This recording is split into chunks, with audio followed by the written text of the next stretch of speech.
very, very, very wise. Article 4 of our constitution stipulates that the constitution of Uganda shall be translated into all languages of Uganda and disseminated. So according to you, have we done that? Definitely we have not translated the constitution. Therefore, is it surprise to you that our citizens don't know what you are asking me? Talk about, my colleague talked about civic education. What we are talking about is that civic education is when people should understand why they should vote a member of parliament. When I was growing up, there was they used to call it amateka or baraza. People would gather, then someone would come and speak to them, but then they would not ask money. But nowadays, even if you want to do pro bono, and you call people from Kanungu, you come and I address you, the first question will be their allowance. You see the problem?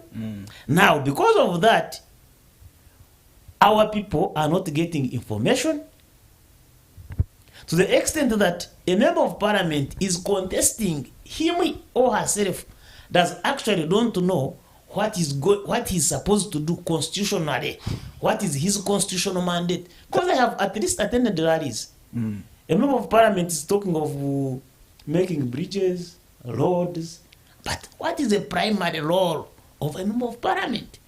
And do you wonder when you meet ambulances on the road and they are donated by honorable so and so? In fact, I find that a little disturbing, not only to our health sector, and I think it is a vote of no confidence in our, some of our ministries. So if we reach an extent of saying, yes, we liberalized these sectors, but I think there are some services under which we are not supposed to use for campaigning and all that and all that. And I want to go to Mustafa, especially where you submit and say people have asked for money. I've heard from various parts of the country that some candidates, they in fact tell you, don't ask me what they have done, just join the line. Just do Before you go to Mustafa, I just wanted to give you one point. Our constitution, Article 1, power belongs to the people. They shall exercise their power through their representatives. Now, if power belongs to us, because all Ugandans cannot go to parliament, all Ugandans cannot go to city hall. So, Ugandans are in city hall through their representatives. So, that takes us to how do you reach to parliament? And why are you there? And what are you supposed to do? And what you are doing there? Is it a representation of the people? You are from Kanungu, I know. How many times have you heard your members of parliament calling people to ask them their issues? Mustafa, in a multi-party dispensation, to whom does power belong? Wow, it's quite intriguing because in the society we live today, it is at the end of the day who has power. Okay? Martin has said it belongs to the people and he has quoted the constitution. Yes. Power belongs to the people. Article 1 of the 1995 constitution. Yeah? That shall be exercised by that they will elect their representatives, and these representatives shall speak through them. Through regular, free and fair elections, like the one we are heading to. Yes. So you're asking me to whom does the power belong? In a multi-party dispensation, like the one we are in. Now let me give you a quick example. An honorable member of parliament, yeah, let me use that example, is elected how? Through voting. Are you aware most people cheat in these elections?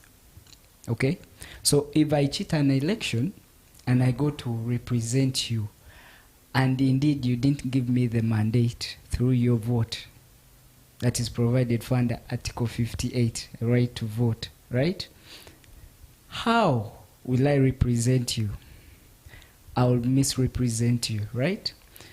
Therefore, I believe at the end of the day, he who has power, or those people who have power in this country or different countries, rule. For us, we shall be lining up, given 2,000 or 5,000 for 5 years. That translates to 1,000 every year. And at the end of the day, we don't have service delivery back at our districts, our areas of stay, right? So I would believe certainly that those who have power, and these are our leaders, are the people who shall rule us. They have even the right to amend laws that favor them. And however much we protest, we will not successfully win.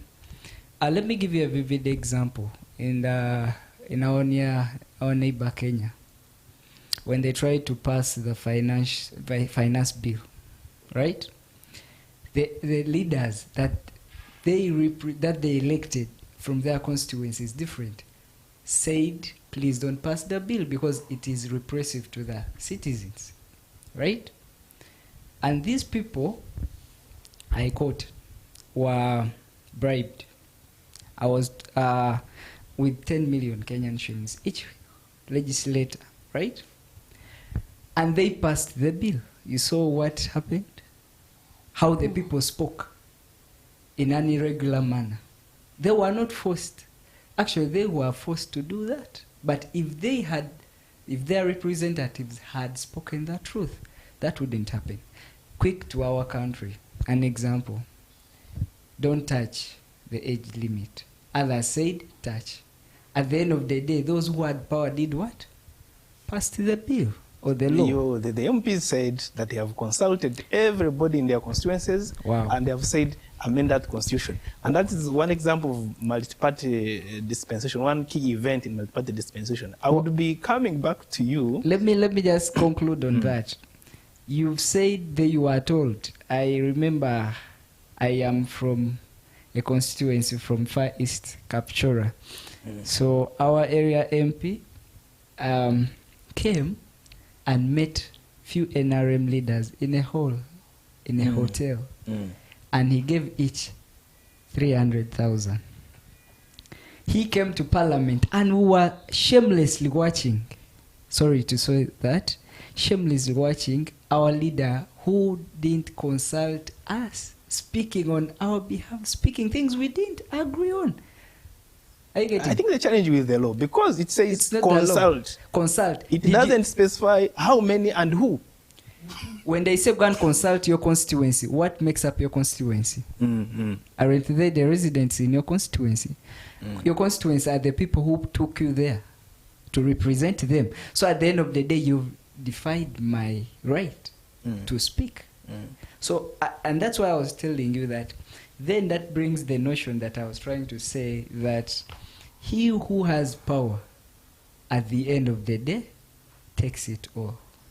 There was another advantage to challenge that. In a multi-party dispensation, there should be checks and balances. Yes. The matter came before court, and there was need for evidence. And in the wisdom of the court, after analyzing everything, held that your MPs did a good job. They consulted you, they did everything, and the bill was properly passed. Oh, wow. You still disagree with that judgment? Definitely, 100%. I wouldn't agree, because this happened before right our eyes. You wouldn't need to go for any evidence. 2, there is a doctrine of separation of power, right? As you all know. We do have the judiciary, the legislature, and the executive. Let's come to it. I think our constitution has one lacuna, because the power is given to the executive to appoint the judiciary through the Judicial Service Commission, right? Who appoints the Judicial Service Commission members? It's our president. Who appoints the judges and the justices of this country? Our president, His Excellency General Kaguta Museveni. Then the question is, the same people who are appointed and the same bill that is brought on motion to favor the same president who appoints, would you, in any case, let me ask you this directly, would you disappoint your appointing authority? If he cannot disappoint me, I would be very comfortable to make a decision. Thank you so much. And that now brings to our answer. We are dissatisfied, and we all know what goes on. Can a president, once he has appointed judicial officers, disappoint them? Yes, basing on maybe irregularities. But then he will make a report as to why he feels this person is not fit for the job. Thank you very much. Nachitende, Mustafa seems to suggest that there are situations where power is inclined in the hands of some people. He says, even if you fight, you cannot take away that power. Do you agree? And is that good for multi-party democracy? If you agree. I agree at some point. Actually, I totally agree.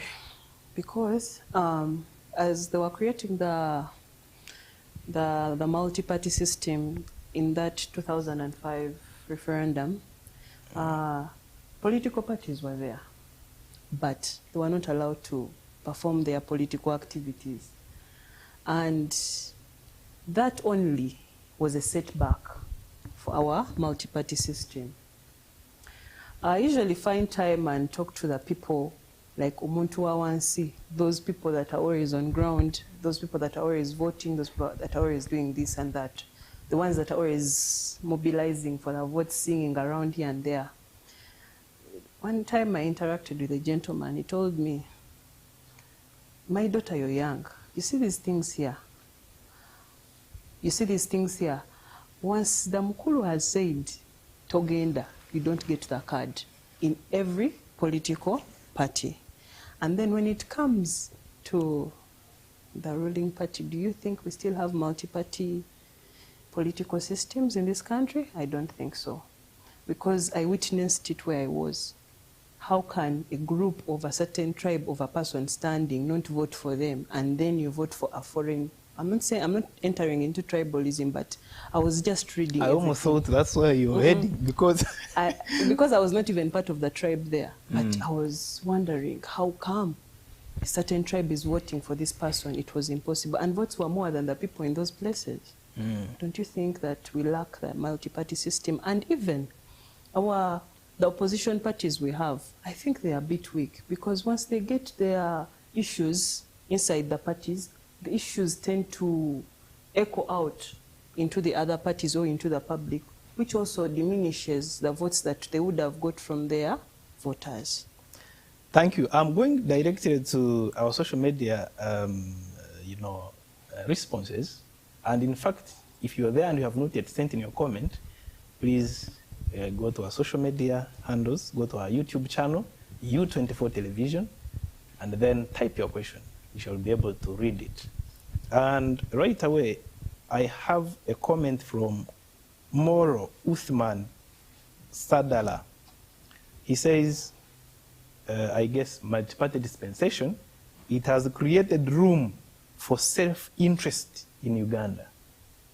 Martin, is that the case? You agree with Moro that multi-party dispensation has created room for self-interest in Uganda? You see, as I clearly told you, the truth of the matter is that where we have reached, and I still insist, and my colleagues have also indirectly agreed with me, that Ugandans, as we speak today, if you bring referendum, I can tell you, in a fair manner, they will vote for single system. Reason being, as I said, our constitution is very clear. Power belongs to the people. It means when we are exercising our power, it is only after 5 years when we exercise that power. Now, if we have only one opportunity after 5 years to exercise that power, and again, that opportunity is taken away from us, what do you expect from us? Time is against so me. Allow me to take being another selfish comment. is I think created. Maybe there is no goodwill, but I think and believe we need to go back to a drawing board. Chichonjo Agnes, hello John Vianney Ayovare, thanks for the show. Patience. Does multi-party lead to democracy or mobocracy? Mobocracy. These are terms, matters of semantics. Democracy, the rule of the people by the people and the majority. You know, mobocracy, majority are dictating against the minority. Of course, you start with democracy before going to multi-party. Yes. Multi-party is one of tenets of democracy. That's why we go to periodic elections every 5 years. Yes. Such as the majority can dictate on the minority. Absolutely. Agnes, you've heard. Shincho Agnes again is saying, Martin, can you explain why the whole of Africa is in chaos, yet most of the countries have multi-party systems? It's because we seem to make laws that at the back of our mind, we don't intend them. Why would you say that power belongs to the people when you know that you are not ready to give them that power? Just to chip in, he or she? She asked about why is there multi-party dispensation in most African countries, yet we still have chaos. Yes, we do have what we call pseudo-democracy. We have pseudo-multi-party dispensation. What I mean is, in the face of it, it is multi-party dispensation. However, behind it, it's about trying to smear and tell us that, yeah, there is multi-party democracy, you can vote whoever, but in actual sense, they dictate. So how? Just to summarize, most multi-party dispensation states create the opposition side. What happens then? They use money. They use money to take away these people's intentional, can I say intentional force. In that, look, let's take keen examples because it's Africa. Let's go to Kenya. When the new regime of the UDA, as you summarized, yes, brought in Raila Odinga to the ruling party, what happens with the opposition? Is still there any opposition? Is this still there checks and balances? I wanted you to take us through our neighboring countries. Yes. In the last, so to say, years, 30 years or so, have we had any opposition party taking over government through an election? Through an election, no. Thank you very much. We have Impara Media who is following and is saying, Inachitende, you're very informed. He has appreciated your wisdom and the entire panel. Gentlemen and lady, I must give you at least 30 seconds for each of you to give parting shots, especially you including something that we must do to improve our multi-party democracy. Is it a lacuna in the law? So I'll start with Mustafa. Oh, thank you so much, first of all, for the opportunity to come and we share, because I believe sharing, we all learn. So now, what should we do? Of course, there is already a lacuna in the law.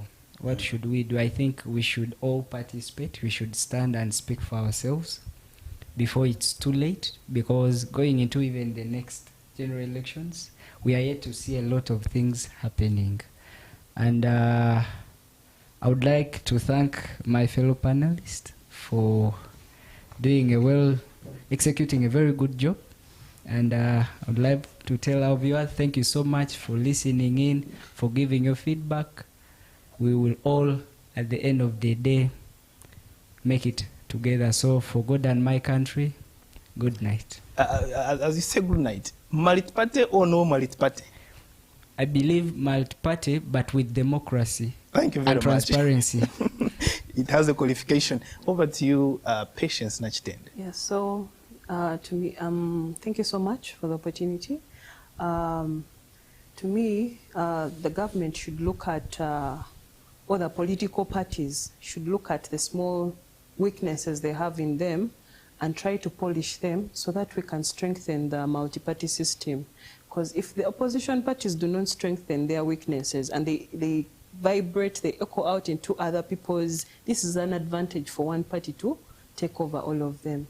And the other one is they should strengthen the local governments, because it's the local governments that reach the people.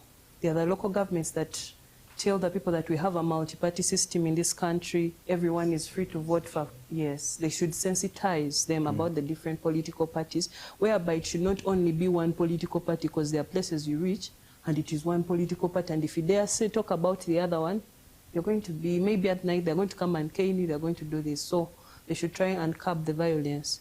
And also for the Electoral Commission, it should also try and polish its systems, let it create civic education, let it train its people that are going to carry out these elections, the registrations, the voters' registers, and how to handle them. So that's all I had for you. Multi-party or no multi-party? Multi-party, but I believe in a transparent multi-party system. Okay, thank you very much. Over to you, Martin. Thank you so much, viewers. As I conclude, I want to tell viewers that we have the Political Party and Organization Act, and the Constitution of the Republic of Uganda give us duties. First of all, as citizens, then the Political Party and Organizations Act gives political parties roles to play, and when they are playing their roles, even the subscribers, those who share their objectives of those political parties, have also a role to play. So Ugandans, we should play our role as Ugandans before we task the government, because we have a duty, for example, to pay taxes. Are we paying taxes? Okay. Before we demand roads, okay, before we demanding medicine in the hospital, because most Ugandans evade the taxes. But again, the same people are asking for service delivery. So I thank UBC for giving us an opportunity for the issue of multi-party or no multi-party. I believe in multi-party, but I'm saying we have a lot to do, and I seek and request the government to put effort on Article 4 of disseminating and translating our laws into our local languages, so that Ugandans understand what they are supposed to do and what they are not supposed to do. Thank you very much. Have a blessed night. Thank you very much. All my panelists have said multi-party, and they have given a qualifier with a but. So it means we still have a long way to go to improve our multi-party dispensation in Uganda. Progress, and we shouldn't go backwards. This is U24 Television, the National Youth Development, and the Checkpoint program comes to you every Tuesday, 9 p.m. to 10 p.m. This evening, we are discussing the 20 years of Uganda's multi-party dispensation and analysis of Uganda's political arena. I had with me Martin Kamwendui, a lawyer from the Law Development Center.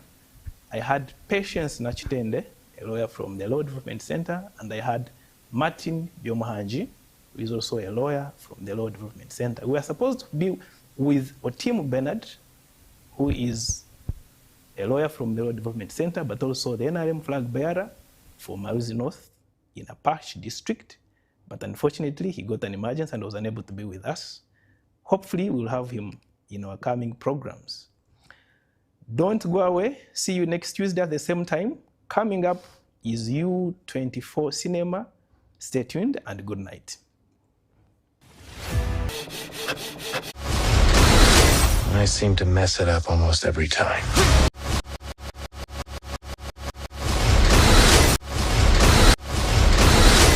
I seem to mess it up almost every time.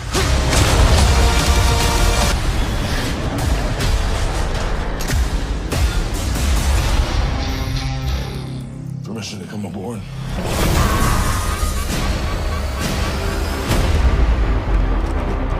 I'm feeling really sick.